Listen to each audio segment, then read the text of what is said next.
গাড়ির উপরে অ্যাটাক করলো, এই যে কালকে যে মারা গেছে, মরে মানে মারা যাওয়ার পরে তো আমি পায়ে ধরলাম যে আপনারা একটু তদন্ত করে। তারপরেও বিকালবেলা, গতকাল বিকালবেলা সেই খুনি পিস্তল নিয়ে সবাই ভয় দিচ্ছে। গ্রামবাসীরা তো সব ভীত, গ্রামবাসীরা তো ভয় পাচ্ছে ওদেরকে মারবে, এখনো পর্যন্ত বলছে।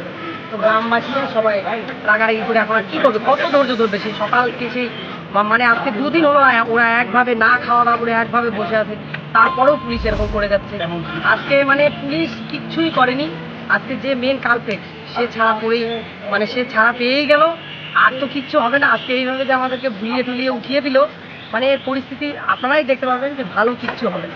দেখা গেল একজন ফাঁড়ির মধ্যে পশ্চিমবঙ্গে নেই আমাদের, মানে এখন আর কিছু করার নেই আমাদের। গাড়ির মধ্যে একজনকে দেখলাম মারতে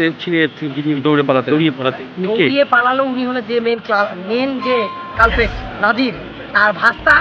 এত প্রশাসনের মধ্যেও ও কি করে সাহস পেলো এখানে এসে সবার ছবি করা? তো ছবি করাতে সবাই ধাওয়া দিয়েছে, সে ফাঁড়ির ভিতরে ঢুকে তাকে পুলিশই বার করে দিয়েছে। পুলিশকে কিন্তু বারবার বললাম যে ওকে আটকান, আজকে কি বলা হলো লাস্টে, কি করলো আজকে?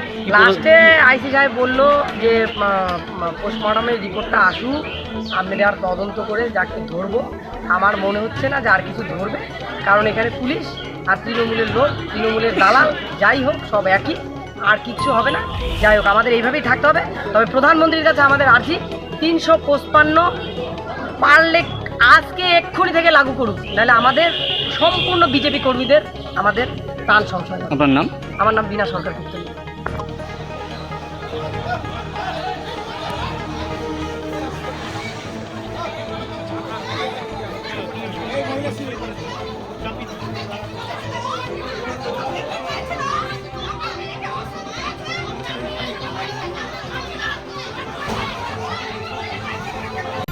Bureau news Bangla.